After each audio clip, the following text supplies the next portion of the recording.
Welcome. I was going to say welcome to Speaking of Reliability. I've been doing that.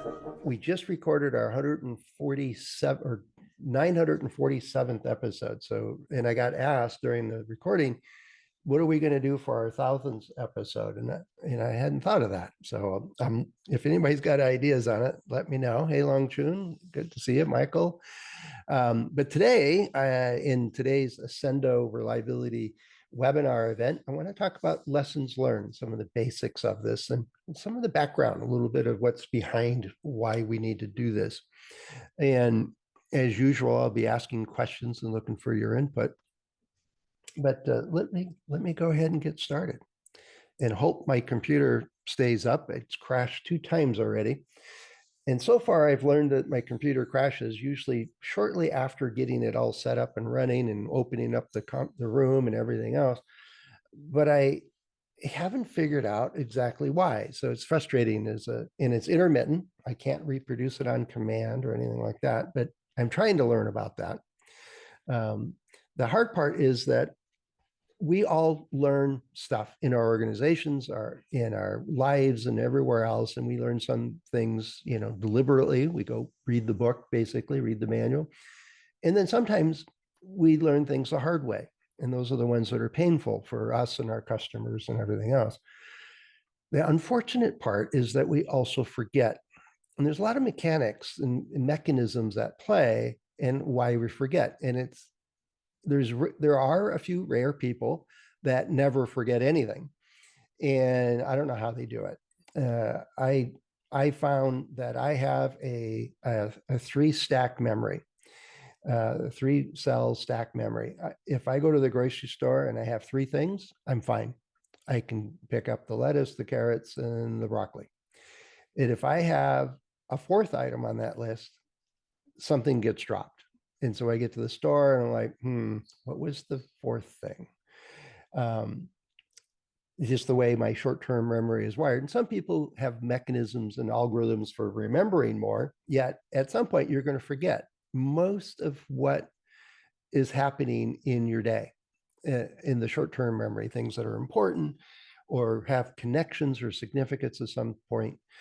But I'm getting ahead of myself. But we often forget as individuals, and we forget as organizations, the things we do as an organization with a group of people. And there's a number of reasons for that. Likewise, so we'll dive into a little bit of that. But do we have to repeat that cycle?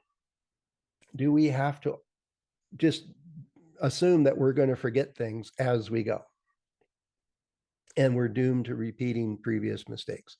And I know there's a famous quote out there about, if you don't pay attention to history, you're bound to repeat it, or something like that.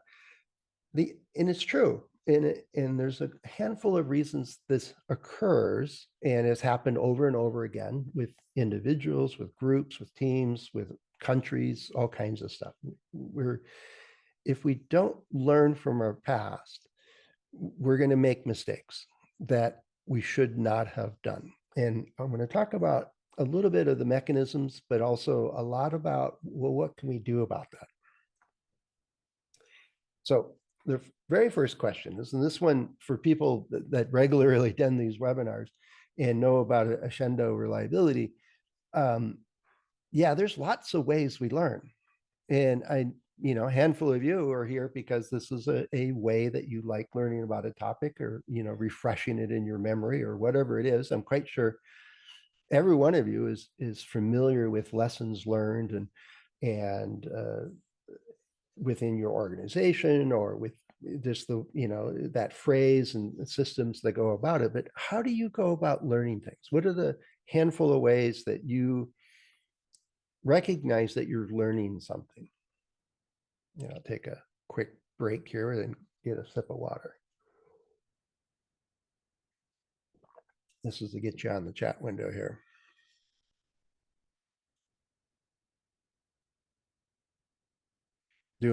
Just try it. Especially when it's something that's, playing with Play-Doh is a great way to learn. Playing with very expensive hardwoods is expensive, I should say. Um, that comes from experience. Yeah, repetition. A couple of years ago, I decided I wanted to learn how to make cheese, and I'm up to 150 different uh, makes of cheese, different cheeses I've made, not in a lot of repeats of those. And I must say that I am getting better, at least more confident. That's for history in high school. Yeah. The formal education from trying it, learning from mistakes. We often use FRACIS, failure reporting and corrective action systems, or CAPA, corrective action, preventative action systems, to one, make sure we resolve issues that we find or mistakes or errors that have occurred, but also we have that as a record. We can learn from it. Yeah.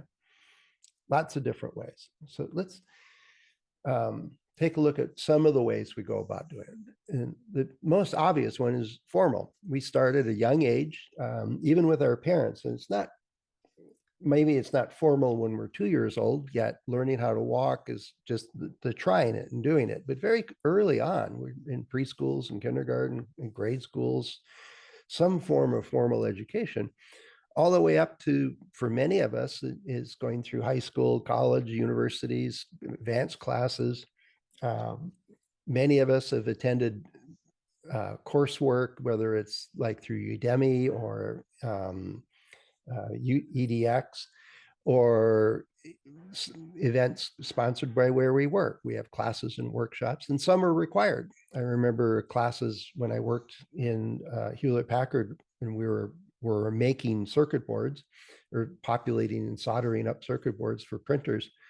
And we had required classes on electrostatic discharge and how to not damage our components, solder safety, because if you are soldering and breathing too much of that stuff, it's not good for you, and all those kinds of things.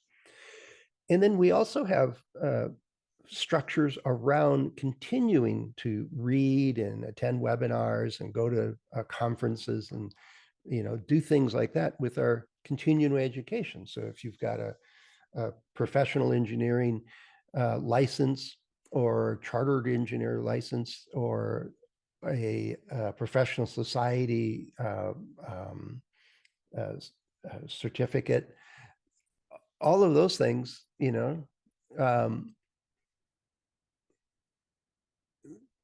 I got a warning and popped up, but it didn't seem to be affecting anything. Yep, learning by repetition is a great way. There's the idea is that we have lots of formal educational systems, and yeah, you can go to the course over and over again, but I don't think that's what we mean when we're saying repetition. It's just try it and observe the results and try it again. If you're really particular about how you learn, yeah, getting thrown into the deep end,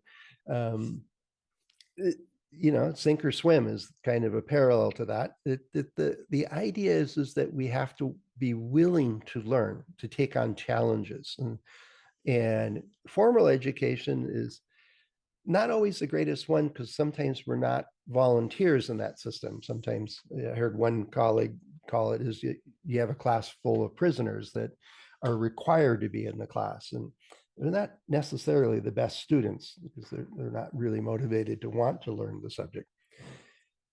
This isn't a class or a webinar about learning, yet it's one way we go about doing it is we learn a lot of things. Just the other day, I saw a comment that trees only grow to a certain height, and they said it was like 250 feet or 300 feet. And I'm looking out my window where I live, and there's redwoods. And these trees are pretty darn close to 300 feet. And I thought, how am I going to measure these things? I remember trigonometry, but I don't remember right off whether if I, walk away from the edge of the tree and get a right angle and measure the angle to the top, I could use a sine or a cosine. It's the angle in the adjacent edge. I think that's sine. I'm not sure. I'd have to look it up. But I do remember where to look that up, at least enough to get me started. And I don't remember the exact equation. from, and I know I passed a test on it where I had to way back when. I admit I forgot bits and pieces of my formal education, and I'm quite certain that most of you have too. It's okay. It's just a part of what we do and how we work and so on. Now, many of the comments you made about where do we do learn and everything else is repetition and give it a try. But there's also reading and studying, blog posts, listening to podcasts, talking to your colleagues, asking a question from somebody else in your organization. You respect their approach or their opinion on something. A lot of it comes down to it's really useful when we're doing failure analysis from curiosity. How could this have happened? What are the bits and pieces of the physics, chemistry, software? Um, where's our human systems interactions with this thing? What let us down that we have this problem or failure? In a curiosity approach to doing failure analysis goes a long way to identifying the underlying root causes to it. Yeah, thanks, Michael. I remember those terms, and I'd have to still got to look it up. But yeah, some of us remember some things better than others. Maybe it was my particular teacher in that trig class.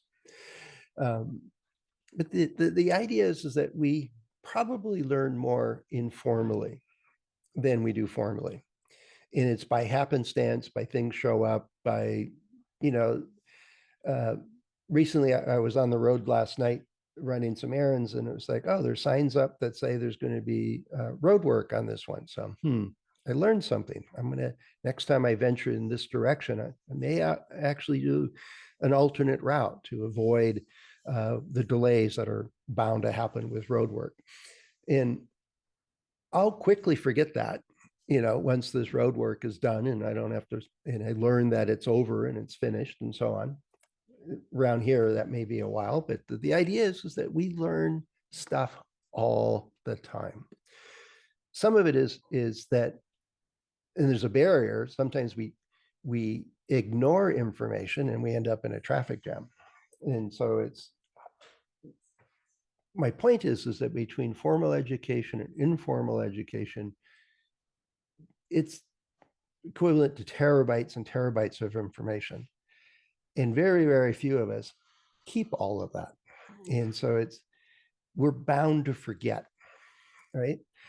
We also, in a handful of you were talking about, we learn the hard way, or we learn by jumping in the deep end, or taking on challenges, or facing obstacles, or things like that.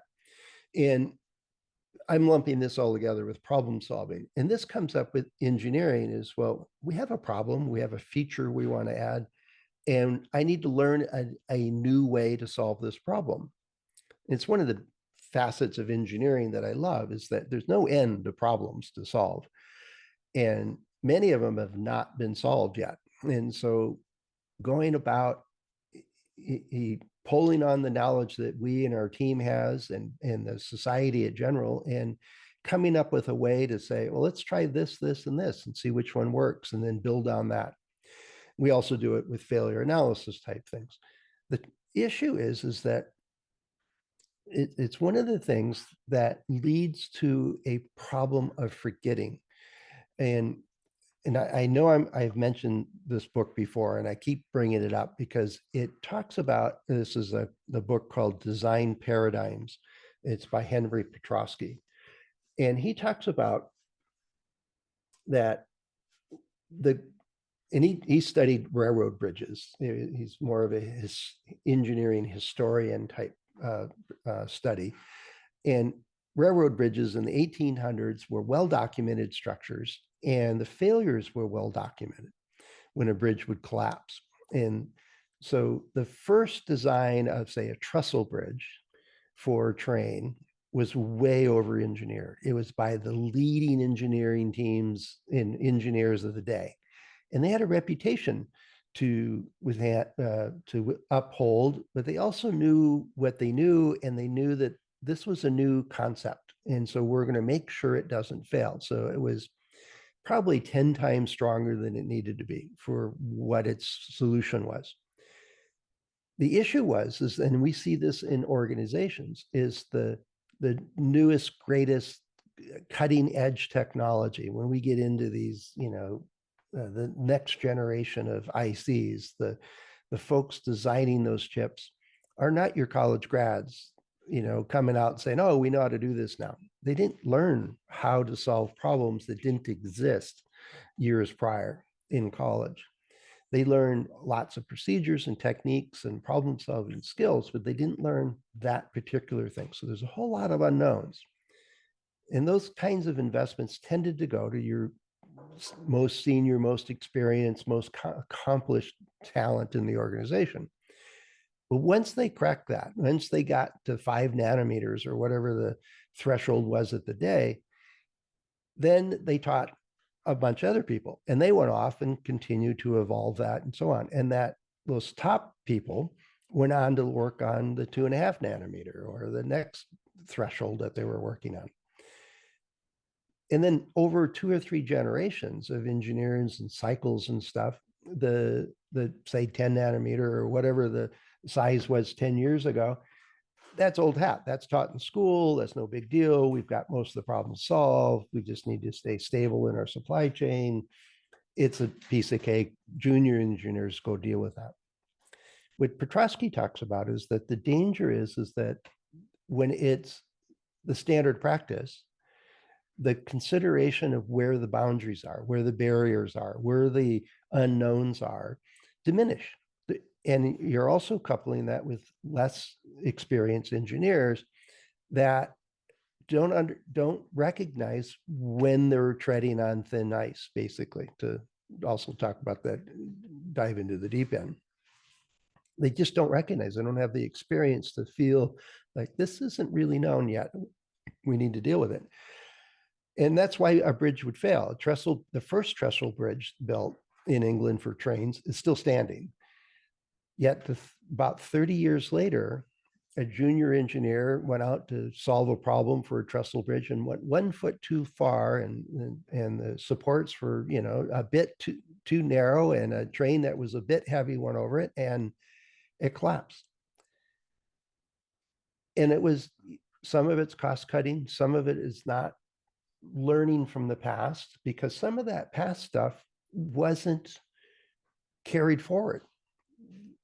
Institutionally, we forgot all of the issues that were revolving around the head of that senior engineer, senior designer, when they first put together the first concept bridge.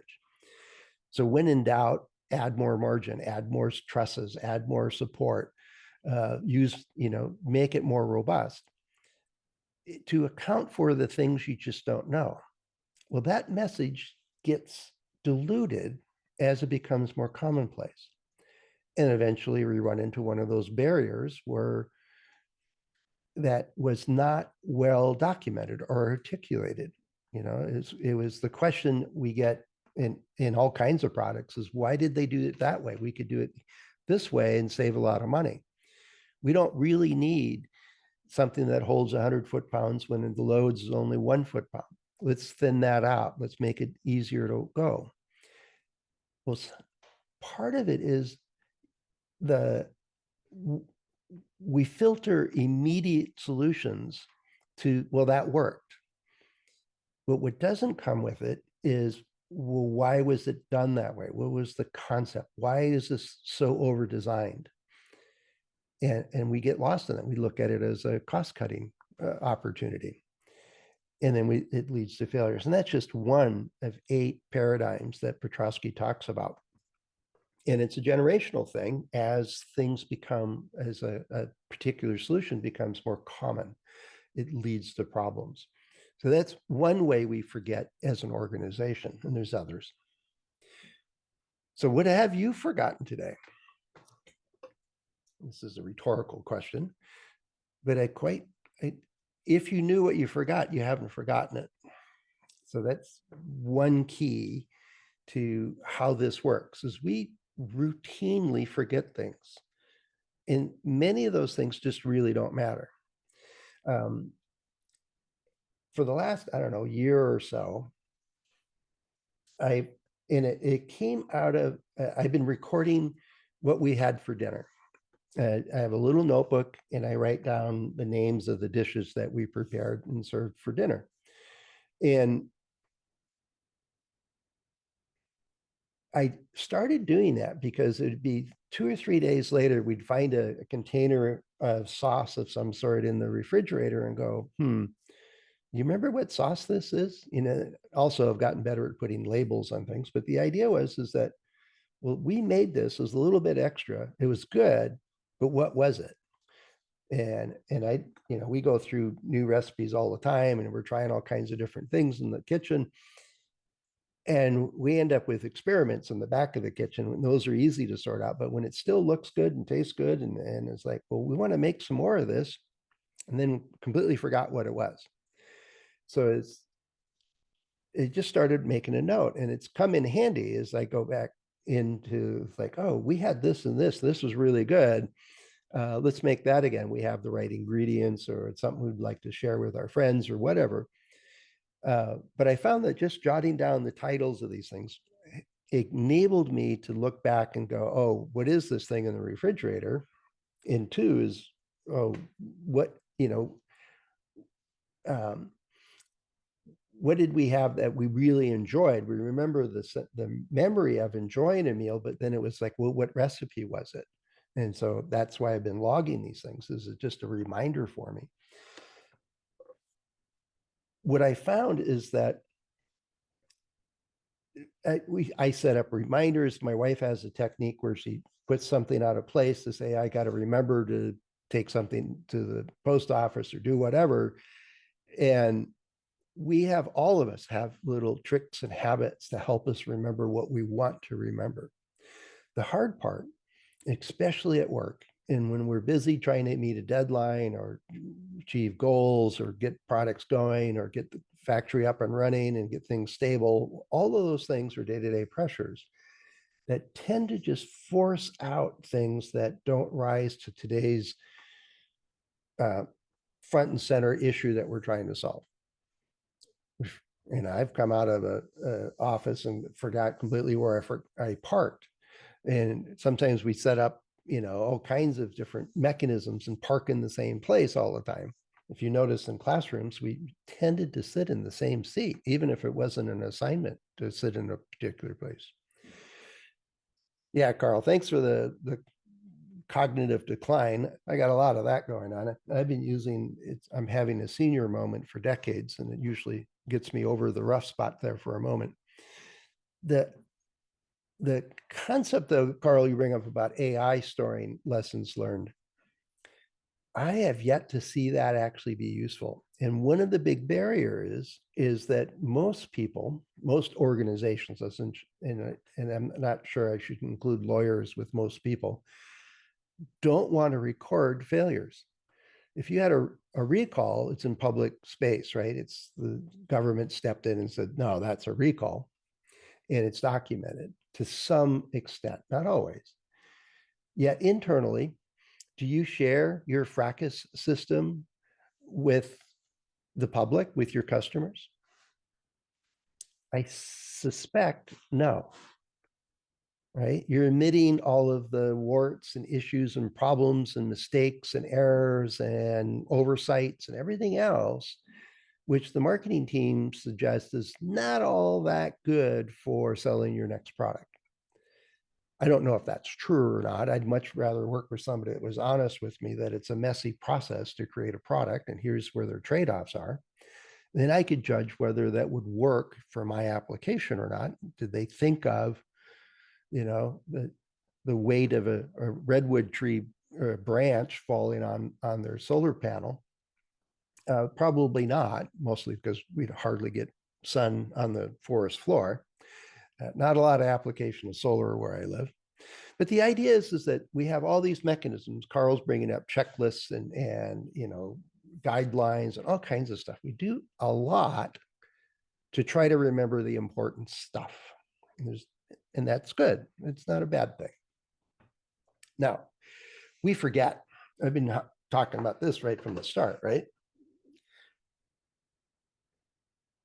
One of the things that organizations do, besides individuals forgetting things, is that people leave. They get promoted, they move to another division, they move to another company, they retire. I know in the maintenance world, in the trades, there's a significant problem industry-wide is that there's not enough people going into the trades, not enough young folks getting trained and coming up to speed and how to do plumbing or electrical work or mechanical work or welding. All of those skills just have a severe shortage of people replacing the ones that are retiring. I just saw yesterday that this year there's going to be a record number of people retiring from work at the age where they can retire. I don't know how many are actually retiring, but they expect somewhere in the order of 10 or 12 million people to retire. And next year is going to set a new record. Apparently, I was born a year too early to be on the peak of this. I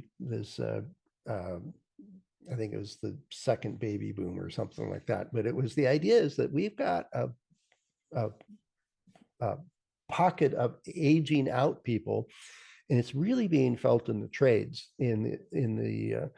where they just have had a decades long lack of people getting into that. And there's lots and lots of reasons for that. But the idea is that when your senior mechanic walks out, so does all of that experience. So does all of that memory of what are great techniques and a history of the equipment you've got. All of that goes. It just walks out with them. And people are working, different organizations are working out to capture that. What AI doesn't do is quite have the training material to do it because it's not well documented. You know, Harry's been here forever. He knows that equipment. He can fix it. Nobody actually figured out how he did it, how he knows that, and where did he learn it? Where's all this information? Having the manuals and the maintenance guides and all those things is a start, but it's not the same as the experience of actually doing it. And so AI can replicate the manuals for us, but I don't think it can replicate your senior, very experienced technicians that are walking out the door. Yeah, and Michael, you're exactly right. The early generations of nuclear power design teams, that was a long time ago. There are a handful of people trying to bring it back and learn it. It also reminds me of the Saturn V rocket from NASA that went to the moon in the 60s, in the early 70s. Even though we have the plans, we don't know how to build it. We couldn't replicate it as original and make it work.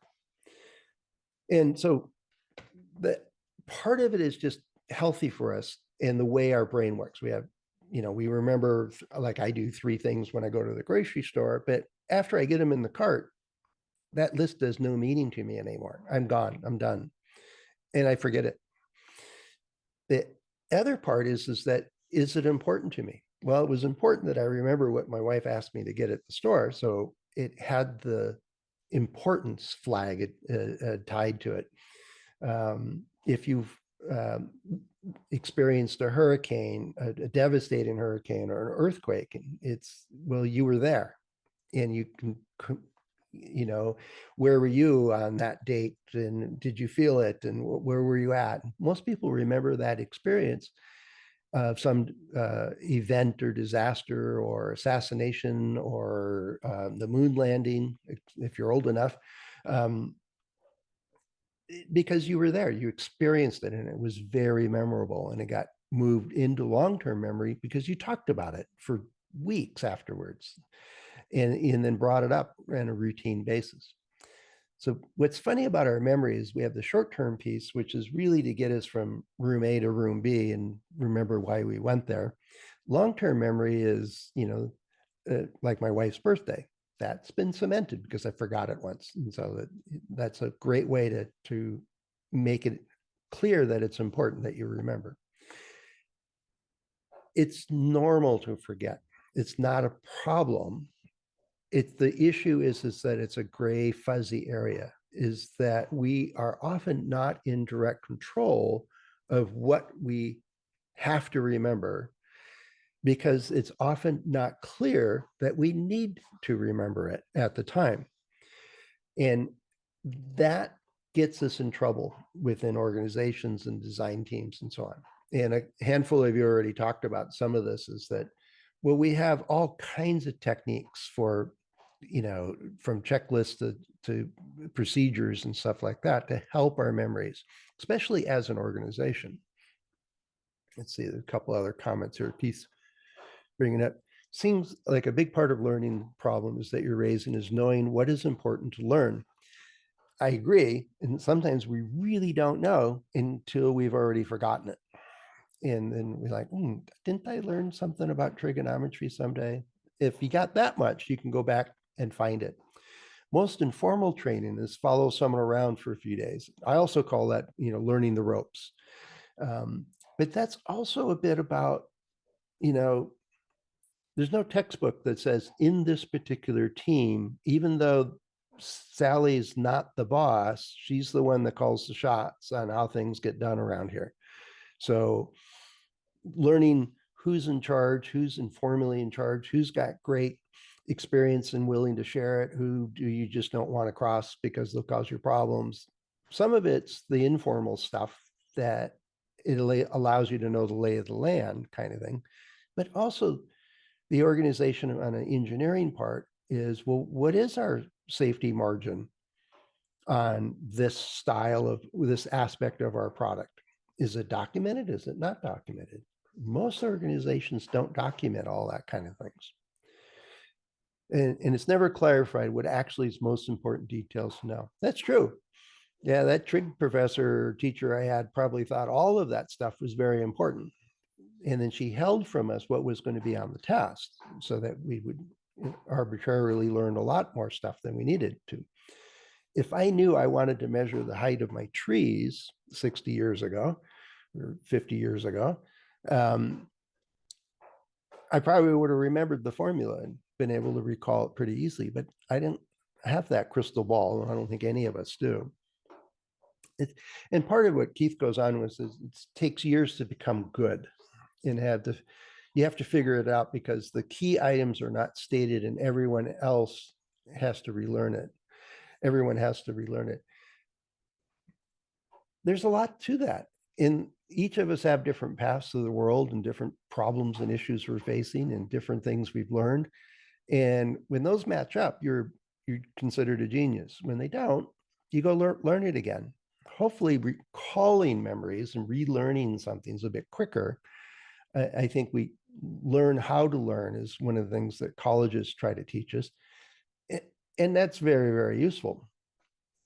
The issue is that when our product goes out and it's failing for a cause that we learned the hard way 3 years ago. And it's like, well, that's a problem. We need to learn better than that. And so there's what we call a whole pile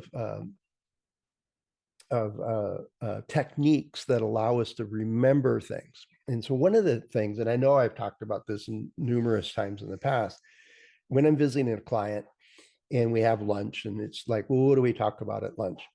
And I almost always will ask, so what are the 3 big disasters you've had, related to reliability or quality type stuff? And they go off. And the 4 or 5 people sitting at the table all remember this one big event like 4 years ago that we worked all weekends. It was all hands on deck. It was, cost them millions of dollars, blah, blah, blah. And everybody knows where they were, what they were doing, how important it was, and so on and so on. Great. The second story, they all generally remember. It's not quite as big a story. And then they all disagree on what the third biggest one is. And they have different memories and different times they've been in the organization and so on. And then that usually takes half an hour, these great stories of disasters within the company.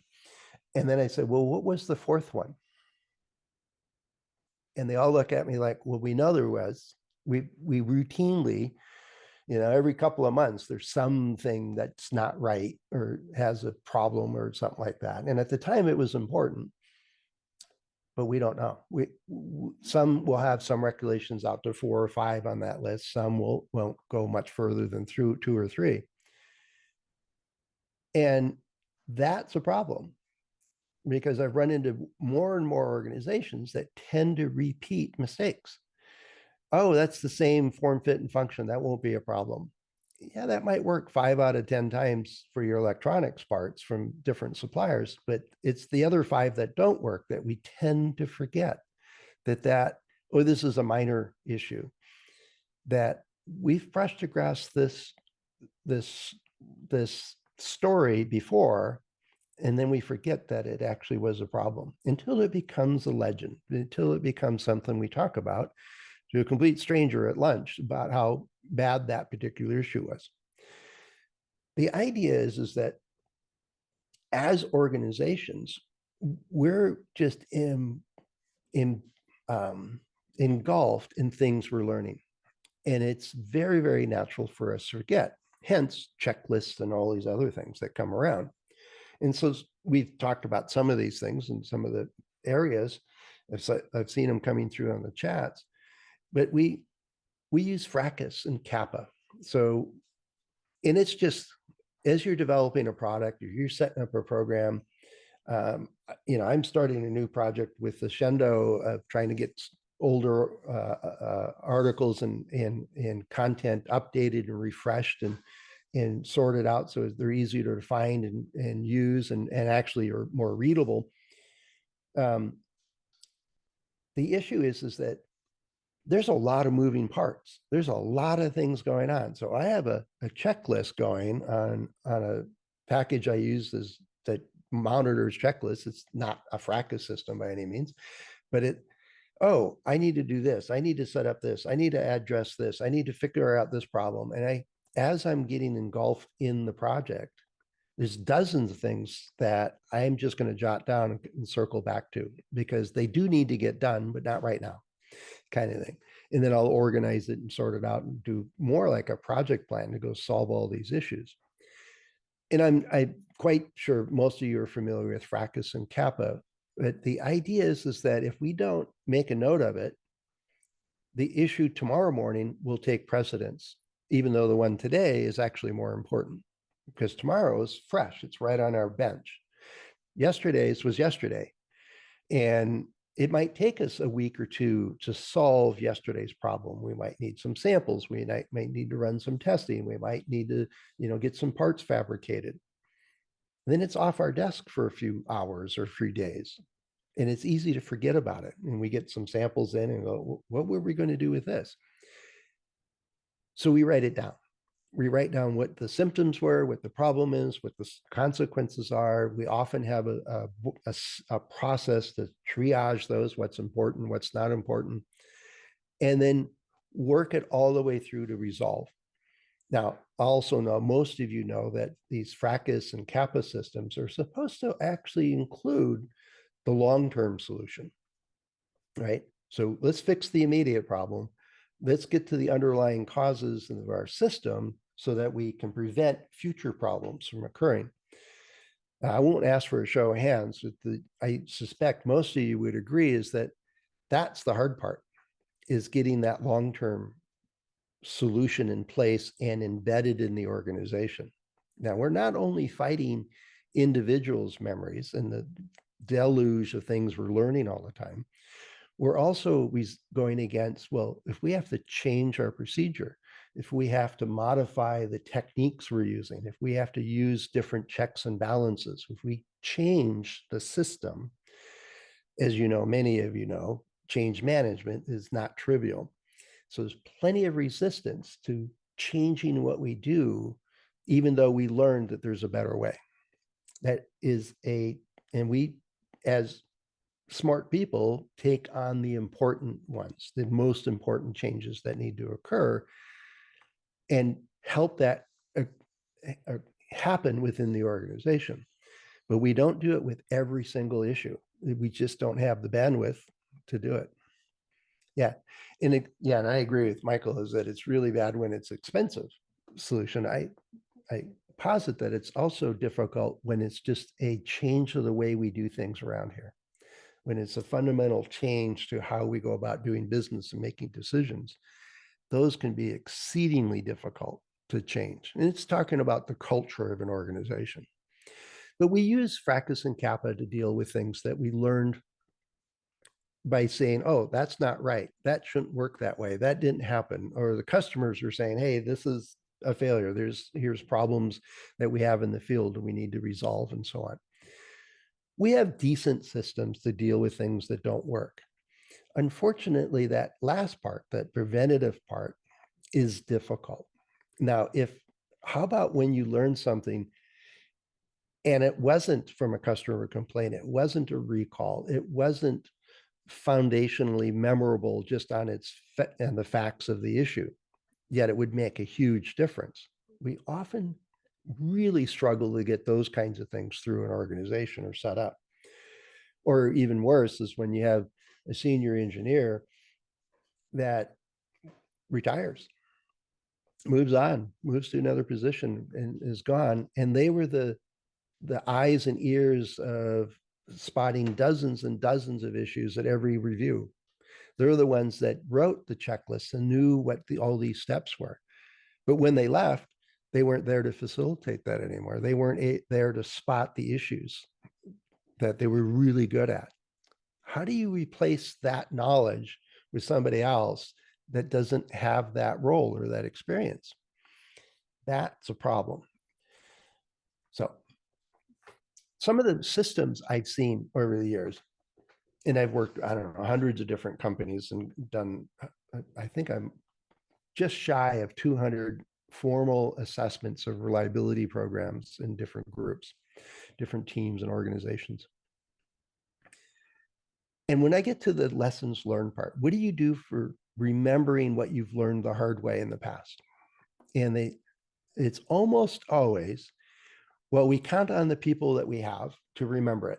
And so we do reviews, we have, engineering reviews, we have discussions, we have weekly meetings and bringing up new ideas, we have mentors, coaching the younger engineers, things like that. We count on the experience of the people we have. Well, what happens when Sarah's not at that meeting for that review? Who fills in that role because she's the one with the most experience? Oh, we just make sure Sarah's at the meeting. We reschedule it if she can't be there. Well, that works for a while until she's gone. Checklists for reviews, right? I ran into one organization that every time they had a major lesson learned, a problem, usually a field related problem, they would add it to the checklist.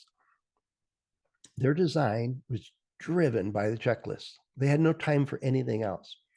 We need to check this. We need to test that. We need to organize that. And like, well, these things are all for your previous design. And so what happens when this design meets everything on the checklist? Does it work perfectly? And they says, no, it's never has. And they've been doing this for like 10 years. And their checklist was amazingly long. And they had things on the checklist to make sure that they weren't using technology from 10 years ago. Like, there seems to be a fundamental problem with this logic. If every time you launch a product, you learn something new the hard way, but you've checked for all the ways you've learned stuff in the past, obviously you're not checking for things that you are new. What's the new components? What's the vital few things that you have less information about? What do you do to check those? Well, the first response from the program manager is, well, we should put that on the checklist. Okay. I think you missed the point here. But the idea is that they thought, well, the best way to avoid repeating mistakes is to check for them. What ended up happening is they forgot to examine what could go wrong. Things like an FMEA was not on the checklist, or if it was on the checklist, they did a cursory FMEA so they could check it off. They didn't actually learn anything or use the study for any practical purposes. It was simply to check it off the list. You can see where that led them, and they continued to have problems. Another organization, this was a big organization, said, well, we record everything. And this was before cloud servers and all the other stuff, but they had meeting minutes that were required for every meeting. You recorded the meeting, who was there, what are the main topics, any takeaways, any action items, and it was recorded. It was basically a PDF that was stuck in a database. Not even a database, it was just stuck in a repository. The issue they had was that there was no librarians. They had tens of thousands, if not hundreds of thousands of documents in this repository. And they were keyworded. So they would have a project name and maybe the project manager's name and maybe keywords about what was talked about in that particular meeting. But they also did this with test plans, test results, project plans, volumes of products, customers, monthly Paretos of what was failing in the field, on and on and on. Everything from business meetings to engineering meetings to drawings, everything. I mean, everything went into this repository. And there wasn't a clear lexicon. So if you search for capacitor, you'd find hundreds of documents. But if you search for capacitors with an S, you would get hundreds and hundreds of different documents. If you search for Rubicon as a vendor, you would get thousands of comments. But if you search for capacitor vendors, you would get yet another list of vendors and issues and documents and so on. So going into it was like going into a great big vault full of paper everywhere with no organization, well, modest organization at best. The old stuff is buried deeper, but electronically, it's hard to see that. When they would get a new person in, they'd say, "Oh, go review the database, the repository." And it's like staring at, reams and reams of paper that had no context for them and no, anything they could do with it. They eventually ended up hiring a bunch of people that were called librarians. There were subject matter experts that would organize. Here's the 10 best things we've learned about capacitors, for example. So if you were having a capacitor issue, that was a great place to start. And then you would usually run into a bunch of names that you could go talk to them and pull out what you really needed to know. But it took them years to recognize that recording everything was about equivalent to recording nothing until they actually put some system in place together to make that work. And it was also onerous. People really didn't like having to record everything in a particular structures and formats. And later the librarians enforced, standardized keywords and stuff like that. And there was a lot of resistance to just putting everything in there because they knew it wasn't all that useful. And so that was two extremes I saw. It's like we just have smart people until they leave or they're not home there that day, or we record everything, we can't find anything. And part of that system made it very, very informal across the organization, either whether it's the massive checklist or the database, is that most people still had to go make relationships with those that knew how things got done and what mistakes we made in the past. So that didn't work all that well. Now, I know I have a whole webinar just on golden nuggets from years ago, but I thought I'd recap it once real quick. And this is, so there's lots of ways organizations go about trying to remember what we need to know. Now, this organization that I ran into, this is definitely not my invention, and for the part of my memory is forgotten, but I think I've always called him Phil, and I believe his name was Phil. And he was a technical marketing manager in an organization that was really struggling. And their products routinely let their customers down. They were constantly getting calls from major customers, demanding this, demanding that, getting things fixed. They were in firefighting mode 24/7. And trying to hold a meeting with, do an interview, an assessment with these folks was a nightmare because they were called out for this emergency or that emergency multiple times a day. And they were in complete chaos. And they ended up with an issue that, because they were so stressed and they was trying to cut money on their next product line, they ended up taking out 3 layers of ESD protection, electrostatic discharge protection on, and they were connecting an Ethernet cable to a port. Well, the connector itself had a device to knock down any spikes of surge of voltage. Well, it's a cost reduction to not have that in there. And they thought, well, there's two other barriers to ESD, so they were good. But they didn't check with the other two parts of the team to see if that was still true or not. Meanwhile, the other two, as you can see where the story is going, the other two barriers, one in the circuitry on the board and another one at the entrance to the IECs that was most sensitive to it, they both did the exact same thing and did cost reductions and removed the protections, assuming the other two would still be there. Well, of course, then anytime you plugged in an Ethernet cable, you pretty much blew out the controller IEC, and that product was dead. Well, at that point, they're out of money, they're losing customers. The general manager asked Phil, fix this, make sure we don't make this mistake ever again. And Phil was like, well, do you have a budget? No. Can I hire somebody? No. When do you need it? Now. And so what Phil did is he wrote up with his marketing flair this particular issue with a catchy title, a memorable title.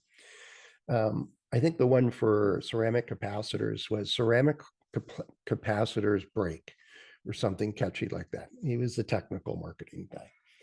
And he ended up with a list, I think it was 8 or 9 things on his first list. And there was a new product launching or getting started in a couple of weeks. And so he went, sat down with the program manager just as they were getting organized. They didn't have their team in place yet. They didn't have their priorities yet. They had very little budget. And so Phil figured that if I go set up a meeting and saying, what are you going to do about capacitors fracturing? What are you going to do about ESD protection and making sure that it's there? And what are you going to do about this? That it refreshed the program manager at a critical point when they could prioritize avoiding those classes of defects.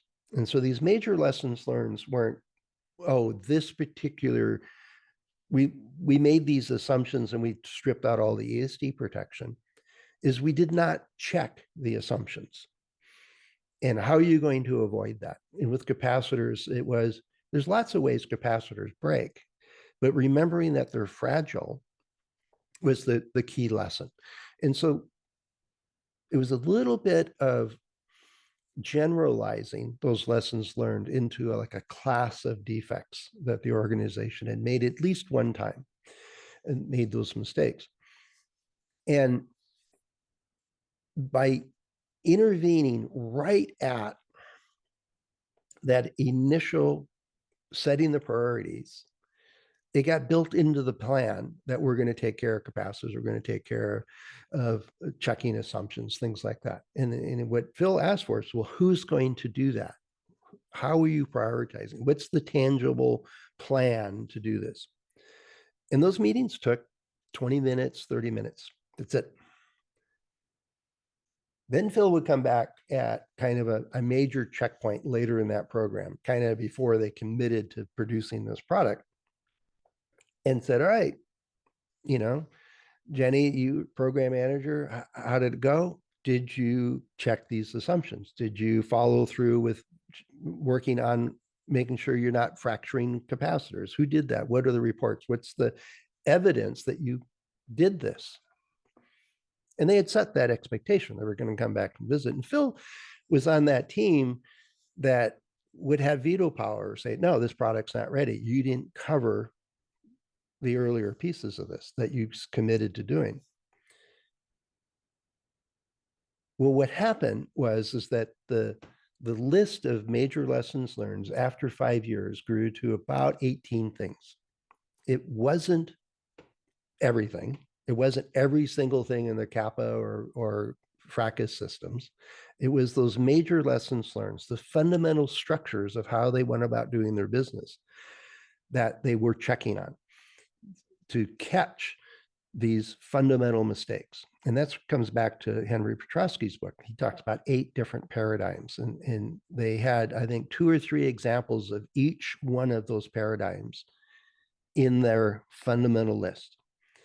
And so they were very selective of what they included, or would they just generalize one of the other ones? Did this fit one of the types of issues we run into before? But they only had 2 meetings. Each was about a half an hour. And after 5 years, they had never made a repeat mistake on anything that was on that list. And many other things too, because they got much more proactive at looking for problems that could have been on this list or were similar to things on this list.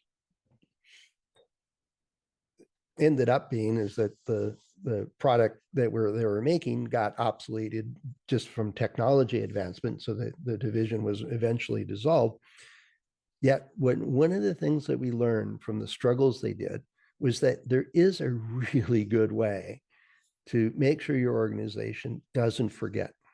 You capture that information. It's from hard lessons learned, but also we generalized that when I was at HP into guidelines, into best practices, documents like that we use for training, for documentation, and for part of this is the way we do things here. But it wasn't just imposed on anybody. It was a lot of work to create these documents, getting lots of inputs and conversations and buy-in and all those other things. But it was really after we learned a lot in building products and selling products and dealing with issues and failures. What are the essence? What's the short answer that we need to remember as an organization, and make sure that that guideline set of documents, that this list of golden nuggets are not forgotten? And that involves a proactive, let's set up a meeting, let's go do some training, let's reinforce this during reviews and so on. It's looking through your life cycle, is where are those critical junctions and points where you have leverage, where there's actual inflection on how this thing gets done. And it includes derating guidelines and stress strength deals, and thinking through your safety margins and things like that. What are the techniques that we need to embed within the organization in a very deliberate way? Golden Nuggets was one of the best I'd ever run across. Yeah, Carl, the Bible really could be. And any of the religious documents are guidelines to live a healthy, meaningful life. There's no doubt about it. The idea is that we use stories so often as a way humans remember things. And I think that's one of the last pieces I want to mention about Golden Nuggets. Each one of those was one of those lunchtime stories that when you ask what was a big issue that happened, when I was at this organization, it was pretty clear that 3 different parts of the team, assuming the other 2 would not take out the ESD protection, was, oh yeah, that was a big mistake. That that was a top hit for them, and that they remembered that, and all the issues around it, and all the trouble it caused. And that one they would probably remember as long as that organization existed, because it was talked about regularly. But number 3, 4, 5, number 18, definitely not. Those would have been repeated. And the ESD, the not checking assumptions on and assuming that other parts of the team would do or not do something, that was like the 4th or 5th time that the failure analysis said, oh, this is the same fundamental problem that we're repeating over and over again in the life of this product. And part of it was they were in that vicious cycle where they were so busy addressing fires and running around trying to get things going, they didn't really have the luxury to check assumptions. It was really difficult just to even get the coffee pot refilled in the morning. That was the biggest complaint I had with them. But the idea is there are ways to do it. And these guys, out of desperation and the brilliance of this guy, Phil, came up with a process that was essentially free and had a profound impact on that organization. And so it's one that I talk about quite often and I regularly recommend. Let's see. So I think this is my last question for you. What's working for you? What techniques or processes that you're using so that you don't have organizational lapses that you end up repeating a mistake that you, I'm using air quotes here, learned the hard way previously. Yeah, look at that. I actually finished a little bit early, but I also wanted to mention, I was going to, Keith, if you're still here, I wanted to mention, I got this idea from Naveen.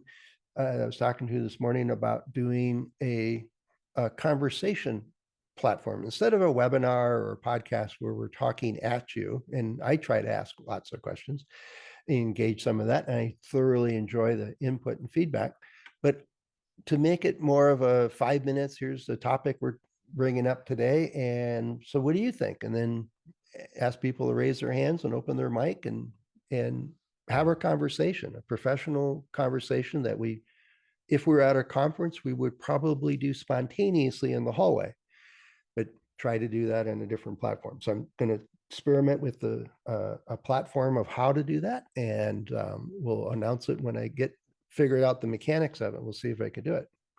So let's see, Keith's saying, so basically you pose the question, how do we create a hive mind for the organization? How can it happen if there are singular experts?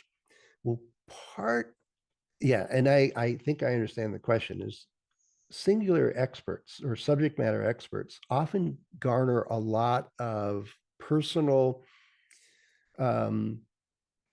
benefit, either being recognized or getting promoted or being called upon for important subjects and so on. It's part of ego, it's part what they work for. They might even get promoted and bonuses and stuff like that. They get their private parking spot out front, all those kinds of things. It's a disincentive for them to share what they know, unless it's important to share. If you think that through, if the only time you ask somebody is when it saves the company, they're not going to point it out before it saves the company. Now, that's a personality flaw, but it's also structurally set up in organizations that we're going to create a firefighter as opposed to the preventative system. There's more dynamics of that. That might be a whole nother piece of it, but the part of it is to make it safe to share what you know and make it a reward to prevent problems. The value is in preventing a major recall, not in solving a major recall. It's in that really difficult to do, because if you do things well and you don't have problems, it's not visible. And so part of our role is to identify those things that are exceedingly valuable that don't show up in the evening news. And that takes a lot of energy to do, at least has been in my experience. Michael's talking about we revise field procedures. How do documents to encompass the lessons learned? Yep, good. Yeah, and I've seen that a lot in customer support. The better customer support organizations actually learn, well, this actually solved the problem the first time. And part of that usually includes making sure you're listening well to what the problem is and understand what the issue is before you say restart the modem, restart the router. Journaling is a good practice for lesson learners. I don't know. I think it's a good way. Journaling, I'm thinking of is a good way for individuals to prepare themselves to write a lessons learned well. It's practice of, how do I explain this concept? How do I describe this? Am I covering everything? Those kinds of things. But if I had everybody in the organization journaling for, say, half an hour a day about what they learned that day, I'm going to end up with that repository of thousands of, mind-numbing documentation of, well, what's important. So there's no, I think it's a practice to get better at writing and thinking through the problem, but it's not the end document we want. So those kinds of things. So anyway, I'll stay in the line. I'm going to shut down the recording.